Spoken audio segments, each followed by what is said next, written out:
মির্জা ফখরুল ইসলাম আলমগীর সর্বোচ্চ সংখ্যক ভোটপ্রাপ্ত হওয়ায় রাষ্ট্রপতি পদে যথাযথভাবে নির্বাচিত হয়েছে। অভ্যুত্থান পরবর্তী বাংলাদেশের 23তম রাষ্ট্রপতি মির্জা ফখরুল। জাতীয় সংসদে উষ্ণ অভ্যর্থনা, প্রাতিষ্ঠানিক রূপে গণতন্ত্র, বিজয়ীকে পরাজিত প্রার্থীর অভিনন্দন। তৃণমূল থেকে বিএনপির ভারপ্রাপ্ত মহাসচিব হলেন রুহুল কবির রিজভী। প্রধানমন্ত্রীর উপদেষ্টার পাশাপাশি সামলাবেন দলের সাংগঠনিক দায়িত্ব।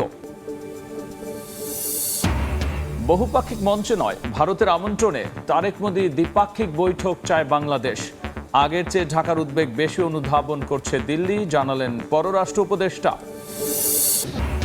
এবং যশোরে ইমাম, মুয়াজ্জিন ও খাদেমের ভাতার তালিকায় জালিয়াতি অভিযোগের তীর দুই জামায়াত নেতার দিকে, তদন্ত করে ব্যবস্থার আশ্বাস প্রশাসনের।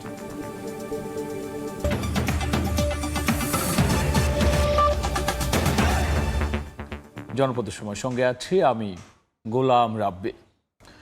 জুলাই অভ্যুত্থান পরবর্তী নতুন অভিভাবক পেল বাংলাদেশ। 255 ভোট পেয়ে 23তম রাষ্ট্রপতি নির্বাচিত হয়েছেন মির্জা ফখরুল ইসলাম আলমগীর। ফল ঘোষণার পর তাকে অভ্যর্থনা জানান প্রধানমন্ত্রী ও সংসদ সদস্যরা। রাষ্ট্রপতি নির্বাচনের মধ্য দিয়ে গণতন্ত্র প্রাতিষ্ঠানিক রূপ পেয়েছে বলে মন্তব্য করেছেন সরকারি দলের এমপিরা। সংসদ সদস্যদের অভিবাদনে মুখরিত সংসদের অধিবেশন কক্ষ। বেসরকারি ফলাফল ঘোষণায় দেশের 23তম অভিভাবক মির্জা ফখরুল ইসলাম আলমগীর। আপনাদের সবাইকে জানাচ্ছি অনেক অভিনন্দন। 24 জুলাইয়ে ঐতিহাসিক ক্ষমতার পট পরিবর্তনের পরে নতুন বাংলাদেশের নতুন রাষ্ট্রপতি নির্বাচন। 3.5 দশক পরে ইতিহাসের সাক্ষী হওয়া ত্রয়োদশ সংসদে দুপুর 2টায় শুরু হয় রাষ্ট্রপতি নির্বাচনের ভোট গ্রহণ। নির্বাচনে মির্জা ফখরুল ইসলাম আলমগীরের প্রতিদ্বন্দ্বী ছিলেন বিরোধী দলের প্রার্থী এলডিপি সভাপতি অলি আহমদ। প্রথমেই ভোট দেন অস্থায়ী রাষ্ট্রপতির দায়িত্ব পালন করা স্পিকার হাফিজউদ্দিন আহমদ এবং সংসদের ভারপ্রাপ্ত স্পিকার ব্যারিস্টার কায়সার কামাল। পরে প্রধানমন্ত্রী তারেক রহমান, রাষ্ট্রপতি প্রার্থী মির্জা ফখরুল ইসলাম আলমগীর, সিনিয়র মন্ত্রী, বিরোধী দলীয় নেতাসহ অন্যান্য সংসদ সদস্যরা ভোট দেন। 3 ঘন্টার ভোট গ্রহণ শেষ হয় বিকেল 5টায়। 20 মিনিট গণনা শেষে ফলাফল ঘোষণা করেন সিইসি। ব্যবহৃত ব্যালট পেপারের সংখ্যা 343টি, অব্যবহৃত ব্যালট পেপারের সংখ্যা 6টি। ডক্টর অলি আহমদ বীর বিক্রম পেয়েছেন 88টি ভোট, 88 ভোটস, এবং জনাব মির্জা ফখরুল ইসলাম আলমগীর পেয়েছেন 255 ভোট। সংবিধানের 70 অনুচ্ছেদ অনুযায়ী দলীয় প্রার্থীর বাইরে ভোট দিতে পারবেন না সংসদ সদস্যরা। ফলে 2/3 সংখ্যাগরিষ্ঠতা নিয়ে সরকার গঠন করা বিএনপির প্রার্থী মির্জা ফখরুল ইসলাম আলমগীরই নির্বাচিত হলেন দেশের পরবর্তী রাষ্ট্রপতি হিসেবে। জনাব মির্জা ফখরুল ইসলাম আলমগীর সর্বোচ্চ সংখ্যক ভোটপ্রাপ্ত হওয়ায় রাষ্ট্রপতি পদে যথাযথভাবে নির্বাচিত হয়েছেন।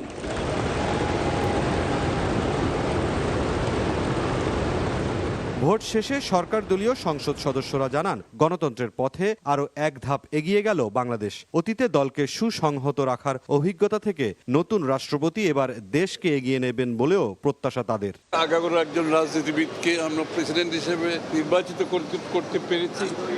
এটাই কিন্তু আমার একদিকে গণতান্ত্রিক একটা রাষ্ট্রের যে কর্মকাণ্ড, একটা সংসদের কর্মকাণ্ড, সেটা প্রতিফলিত হয়েছে।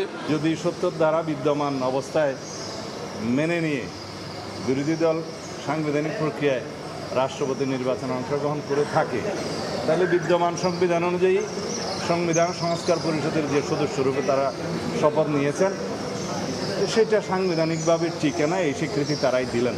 এই নির্বাচন প্রক্রিয়ায় যুক্ত থাকাটা আমাদের দেশের গণতান্ত্রিক প্রক্রিয়া, সাংবিধানিক প্রক্রিয়া, গণতান্ত্রিক সংস্কৃতিকে বেগবান করবে, শক্তিশালী করবে এবং জুলাই যোদ্ধাদের যে আত্মত্যাগ, তার মর্যাদা পুনঃপ্রতিষ্ঠা লাভ করবে আজকের এই নির্বাচনী সংস্কৃতির মধ্য দিয়ে।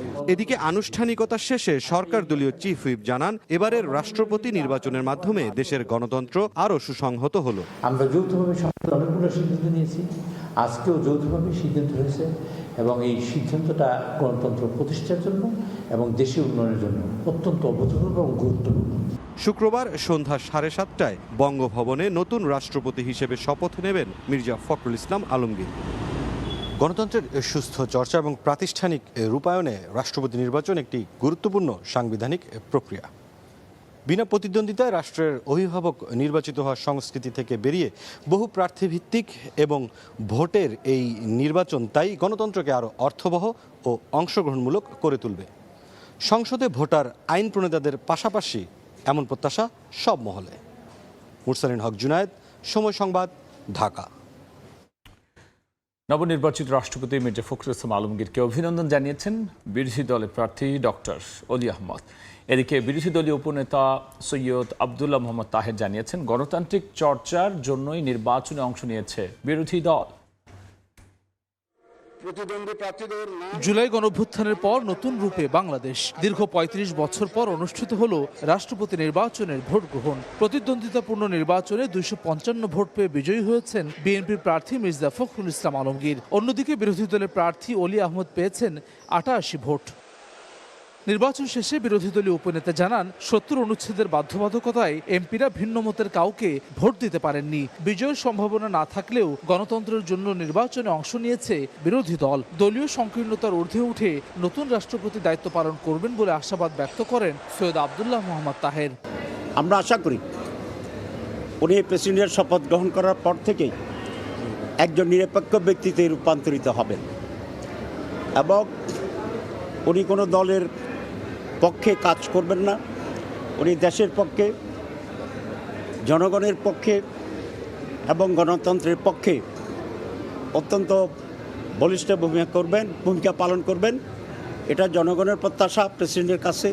এনসিপি সদস্য সচিব আখতার হোসেন বলেন, নির্বাচনে অংশ নিলেও এটিকে শুধুমাত্র আনুষ্ঠানিকতা হিসেবে দেখছে তার দল। অভিযোগ করেন, জুলাই সনদ মানার কথা বললেও তা নিয়ে ধোঁয়াশা তৈরি করছে সরকার। একটা আনুষ্ঠানিকতা হলো, আমরা সেই আনুষ্ঠানিকতায় একটা গণতন্ত্রের আবহ থেকে আমরা অংশগ্রহণ করলাম, কিন্তু আমরা মনে করি যে অবশ্যই বাংলাদেশকে যদি সামনের দিকে আমাদের এগিয়ে নিয়ে যেতে হয়, তাহলে গণভোটের যে রায়, সে রায় অনুযায়ী সামনের দিনে জুলাই সনদের পরিপূর্ণ বাস্তবায়ন। এদিকে মহাখালীর বাসভবনে গণমাধ্যমে কথা বলেন পরাজিত রাষ্ট্রপতি প্রার্থী ডক্টর অলি আহমদ। এ সময় মির্জা ফখরুল ইসলাম আলমগীরকে অভিনন্দন জানান তিনি। গণভোটের রায় বাস্তবায়নে রাষ্ট্রপতি ভূমিকা রাখবেন বলে প্রত্যাশা তার। জাতীয় সংলাপের প্রশ্নে আপনার নিরপেক্ষ সক্রিয় অবস্থান দেশবাসী প্রত্যাশা করে। আপনি সমগ্র জাতির ঐক্য, মর্যাদা, আস্থার প্রতীক হিসাবে দায়িত্ব পালন করবেন, এই প্রত্যাশা। ১২ ফেব্রুয়ারির পর আবারও নির্বাচন দেখল বাংলাদেশ। প্রায় ৩ যুগ পর অনুষ্ঠিত হল রাষ্ট্রপতি নির্বাচন। রাষ্ট্রপতি পদে ভোট দিলেন সরকার এবং বিরোধী দলের সংসদ সদস্যরা। সবার প্রত্যাশা, গণতান্ত্রিক অগ্রযাত্রা অব্যাহত রেখে এগিয়ে যাবে বাংলাদেশ। হাসান ওয়ালি, সময় সংবাদ, জাতীয় সংসদ ভবন, ঢাকা। একসময় ছিলেন ঠাকুরগাঁওয়ের পৌর চেয়ারম্যান। এরপর রাজনীতির বন্ধুর পথে অনেকটা সময় শত নির্যাতন আর নিপীড়নের মধ্যেও দলকে রেখেছেন আগলে। বর্ষিয়ান এই রাজনীতিবিদ মির্জা ফখরুল ইসলাম আলমগীর এবার রাষ্ট্রপতির আসনে। তার সংগ্রামী রাজনৈতিক জীবনের আদ্যোপান্ত জানাবেন আহমেদ সালিহিন। গুম করে দেয়, খুঁজে পাওয়া যায় না। বাচ্চাগুলো এখানে দাঁড়িয়ে স্প্রিং বললো আপনাদের সামনেই, বলে যে বাবার সঙ্গে ঈদ করতে চাই। সেই দেশ এখন, এর জন্য যুদ্ধ করেছিলাম। মানুষের জন্য যার চোখে অশ্রু, যাদের জন্য জীবনকে উৎসর্গ করেছেন ত্যাগের মহিমায়, সেই মানুষটি রাষ্ট্রের সর্বোচ্চ পদে আসীন হলেন জনতার ভালোবাসায়। দেশকে নিয়ে যার দুচোখ ভরা স্বপ্ন, সেই ফখরুল ইসলাম এবার বঙ্গভবনের বাসিন্দা হচ্ছেন। ৪.৫ দশকের বেশি সময় রাজনীতির মাঠে নিজেকে বিলিয়ে দেশের অভিভাবকের আসনে মির্জা ফখরুল ইসলাম আলমগীর। সংগ্রামী জীবনে লড়াই আর গণঅধিকারের প্রশ্নে অনমনীয় ছিলেন উত্তর জনপদে জন্ম নেয়া এই রাজনীতিক। নির্যাতন, নিপীড়ন, আবার কখনো বন্দিদশার মতো পথে কাটা ছিল অনেক, কিন্তু তাকে থামাতে পারেনি কোনো অপশক্তি। গণতন্ত্র প্রতিষ্ঠার লড়াইয়ে যিনি ছিলেন আপোষহীন। ছাত্র জীবন শেষে শিক্ষকতা শুরু করলেও ঠাকুরগাঁওয়ের সন্তান মির্জা ফখরুল বেছে নেন রাজনীতিকে।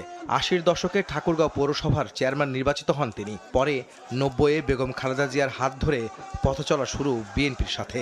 এরপর আর পেছনে ফিরে তাকাতে হয়নি তাকে। রাজনীতির বন্ধুর পথে ছুটে চলেছেন অদম্য গতিতে। ৫ বার সংসদ সদস্য নির্বাচিত হয়েছিলেন এই প্রজ্ঞাবান নেতা। ছিলেন মন্ত্রীও। 2011 সালে ভারপ্রাপ্ত মহাসচিব হয়ে দলের সাংগঠনিক দায়িত্বভার কাঁধে নেন তিনি। 2016 সালে হন পূর্ণ মহাসচিব। বিএনপির রাজনীতির সবচেয়ে কঠিন সময়ে তিনি হাল ধরেছিলেন দলের। কারা অন্তরীণ বেগম জিয়া ও তারেক রহমানের নির্বাসনকালেও দলকে সাংগঠনিক শক্তিতে আগলে রেখেছিলেন মির্জা ফখরুল। ব্যতিক্রমী ব্যক্তিত্ব তাকে আলোচক, সমালোচক কিংবা বিরোধী পক্ষের কাছেও সমীহের আসনে বসিয়েছে। আদর্শ রাজনীতিক হিসেবে তার প্রতি শ্রদ্ধা সর্বজনের। আপামর মানুষের এই নেতা 24-এর গণঅভ্যুত্থানে ফ্যাসিস্ট সরকারের পতনের পর সাংবিধানিক সংকট থেকে দেশ রক্ষায় অন্তর্বর্তী সরকার গঠন প্রক্রিয়ায় অগ্রণী ভূমিকা রাখেন। অভিজ্ঞতা কাজে লাগিয়ে দায়িত্বশীল ভূমিকায় দলকে নেতৃত্ব দেওয়ার পাশাপাশি 26-এর নির্বাচনেও বিপুল সংখ্যাগরিষ্ঠতা এনে দিতে অবদান ছিল মির্জা ফখরুল ইসলামের। তার প্রতিদানও তিনি পেয়েছেন, ঠাঁই হয়েছিল মন্ত্রিসভাতেও। ত্যাগ, সংগ্রাম আর লড়াইয়ের প্রতিদান স্বরূপ বিএনপিও তাকে অধিষ্ঠিত করেছে সর্বোচ্চ সাংবিধানিক পদে। দলীয় মনোনয়নে সব ধাপ শেষ করে দেশের 23তম রাষ্ট্রপতি নির্বাচিত হন উত্তর জনপদ থেকে উঠে আসা এই বর্ষিয়ান রাজনীতিবিদ। এর মাধ্যমেই বঙ্গভবনের বাসিন্দা হলেন রাজনীতির জেন্টালম্যান খ্যাত মির্জা ফখরুল ইসলাম আলমগীর। আহমেদ সালেহীন, সময় সংবাদ, ঢাকা। এদিকে নবনির্বাচিত রাষ্ট্রপতি মির্জা ফখরুল ইসলাম আলমগীরের নিজ জেলা ঠাকুরগাঁওয়ে বইছে আনন্দের জোয়ার। সেখানকার আপামর জনতা অভিনন্দন জানিয়েছেন তাকে। খুশির এই খবরে মিষ্টি বিতরণ করেছেন সর্বস্তরের মানুষ। স্থানীয় সবার মনেই উচ্ছ্বাসের জোয়ার। সংসদে ভোটের ফল ঘোষণার পরই আনন্দে মেতে ওঠেন বিএনপি অঙ্গ সহযোগী সংগঠনের নেতাকর্মীরা। শহরে বের করা হয় আনন্দ মিছিল। মিছিলটি শহরের বিভিন্ন শহর প্রদক্ষিণ করে জেলা বিএনপি কার্যালয়ের সামনে গিয়ে শেষ হয়। নেতাকর্মীরা বলছেন, দীর্ঘ রাজনৈতিক জীবনে গণমানুষের স্বার্থে কাজ করে গেছেন ঠাকুরগাঁওয়ের কৃতি সন্তান মির্জা ফখরুল ইসলাম আলমগীর। দুঃসময়ে দলের কণ্ঠস্বর হয়ে ওঠা বিশ্বস্ত, পরীক্ষিত রুহুল কবির রিজভীর কাঁধে ভারপ্রাপ্ত মহাসচিবের দায়িত্ব তুলে দিল দল। গঠনতন্ত্রের 7-এর খ-এর 6 ধারা অনুযায়ী রুহুল কবির রিজভীকে ভারপ্রাপ্ত মহাসচিব হিসেবে মনোনীত করে বিজ্ঞপ্তি জারি করেছে বিএনপি। 4 দশকেরও বেশি সময় ধরে রাজনীতির ময়দানে হাঁটছেন রুহুল কবির রিজভী আহমেদ। ছোটবেলায় হতে চেয়েছিলেন ট্রেনের গার্ড, কখনো বিজ্ঞানী, আবার কখনো কবি সাহিত্যিক। বন্ধুদের উৎসাহে তিনি হয়ে ওঠেন রাজনীতিবিদ। 1989 সালে রাজশাহী বিশ্ববিদ্যালয়ের ছাত্র সংসদ নির্বাচনে ছাত্রদলের প্যানেল থেকে ভিপি নির্বাচিত হন রুহুল কবির রিজভী। দায়িত্ব পালন করেছেন ছাত্রদলের কেন্দ্রীয় সভাপতির। 90-এর স্বৈরাচার বিরোধী আন্দোলন চলাকালীন গুলিবিদ্ধ হন রিজভী। এমনকি তার গায়েবানা জানাজার নামাজও পড়া হয় জেলায় জেলায়। পরে জানা যায় মারা যাননি রিজভী আহমেদ। রিজভী তার রাজনৈতিক ক্যারিয়ারে মোট 18 বার জেল খেটেছেন। অসংখ্য বার রিমান্ডের নামে দিনের পর দিন নির্যাতনের শিকার হয়েছেন তিনি। আওয়ামী লীগের 17 বছরের সবচেয়ে কঠিন সময় ও দমন পীড়নের মুখোমুখি হতে হয়েছে তাকে।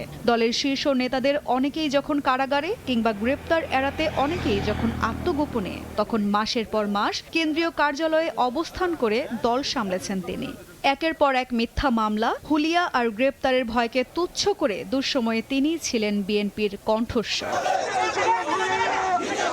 17 বছরের ফ্যাসিবাদ বিরোধী আন্দোলন সংগ্রাম, 24-এর ছাত্র জনতার গণ অভ্যুত্থানের পর কারামুক্ত হন বিএনপির এই শীর্ষ নেতা। নির্বাচনে বিএনপি সরকার গঠন করলে রিজভীকে মন্ত্রী পদমর্যাদায় রাজনৈতিক ও শিল্প উপদেষ্টা হিসেবে নিয়োগ দেন প্রধানমন্ত্রী তারেক রহমান।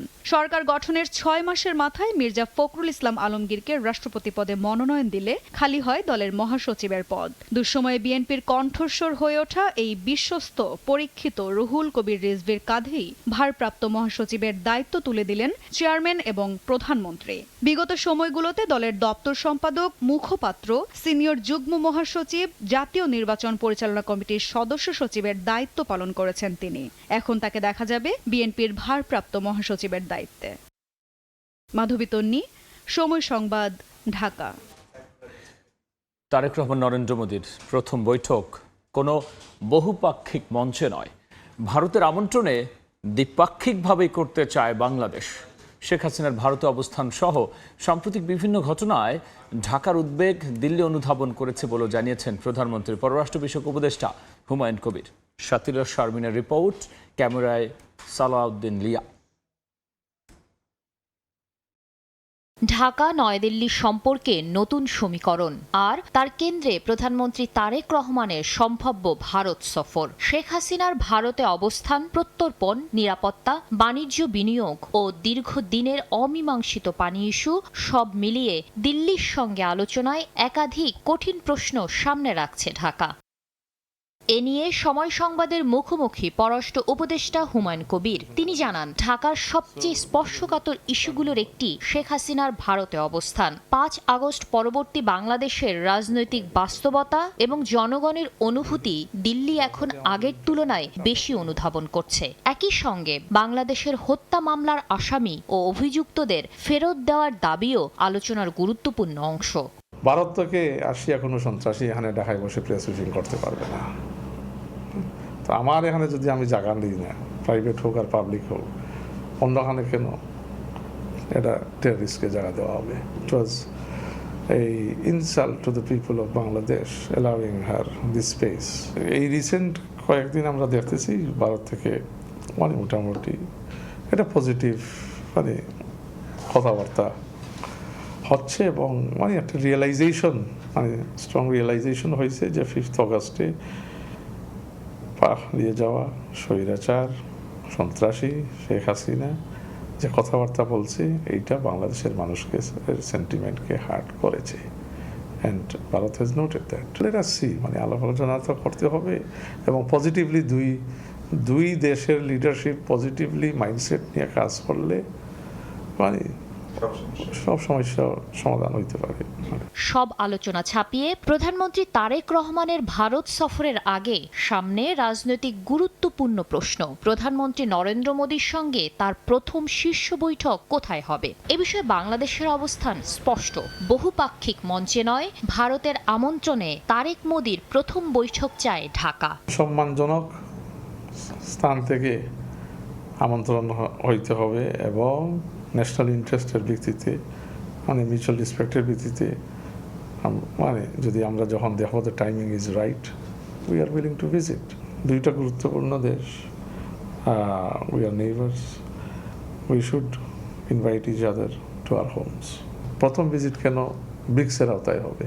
প্রথম ভিজিট হবে ভারতের আমন্ত্রণে। It should be a bilateral, not in some multilateral forum. Mutual রেসপেক্টের মাধ্যমে এবার বিভিন্ন কথাবার্তায় যদি আমরা একটা জায়গায় আসতে পারি তাহলে হতেই পারে, আগেও হতে পারে, পরেও হতে পারে। এই রাজনৈতিক বোঝাপড়া কতটা কার্যকর সম্পর্কে রূপ নেয় তার উপরই নির্ভর করছে সম্ভাব্য দিল্লি সফর ও পরবর্তী সমীকরণ। শাতিলা শারমিন, সময় সংবাদ, ঢাকা। যশোরের কেশবপুরে মসজিদের ইমাম, মুয়াজ্জিন ও খাদেমদের সম্মানী ভাতার তালিকা তৈরিতে জালিয়াতির অভিযোগ উঠেছে। পাজিয়া ইউনিয়নের গড়ভাঙা বাইতুন্নুর জামে মসজিদের ইমাম ও খাদেমের নাম বাদ দিয়ে 2 জামাত নেতার নাম তালিকায় যুক্ত করায় অভিযোগ মুসল্লিদের। পরে জামাতের স্থানীয় সংসদ সদস্য অধ্যাপক মুক্তার আলীর কাছে লিখিত অভিযোগ দেন এলাকাবাসী। এমপি বিষয়টি তদন্তের দায়িত্ব দেন ইউনিয়ন জামাতের সভাপতি মাসুদ কামালকে। কিন্তু অভিযোগ উঠেছে কোনো তদন্ত ছাড়াই দলীয় স্বার্থ রক্ষায় সেই বিতর্কিত তালিকাটি পুনরায় দফতরে পাঠিয়ে দেওয়া হয়। ডেঙ্গু নিয়ন্ত্রণে মাসব্যাপী ক্রাশ প্রোগ্রাম চালু করেছে চট্টগ্রাম সিটি কর্পোরেশন।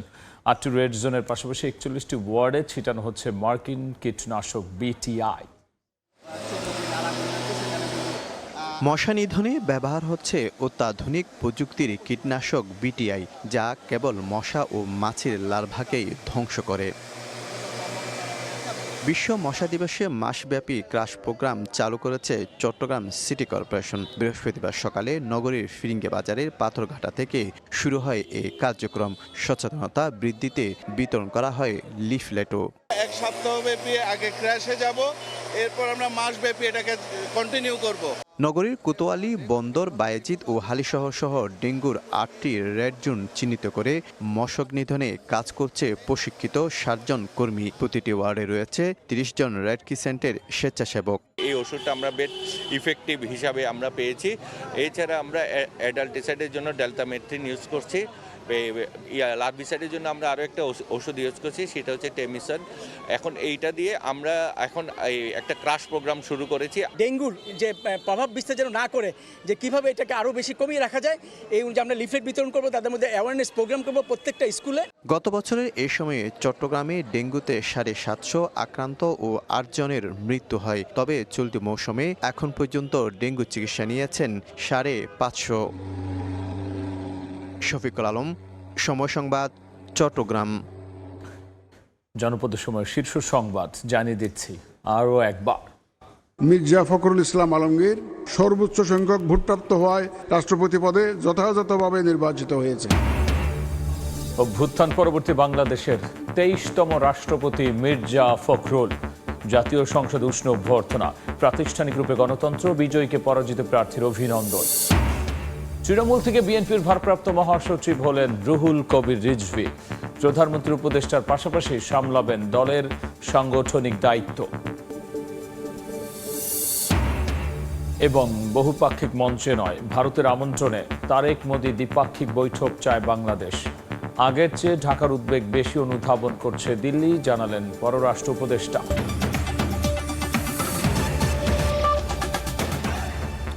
এই ছিল জনপদের সময়। এরপর রাতের সময় নিয়ে আবারও আসছি কিছুক্ষণ পর। সঙ্গেই থাকুন সময়।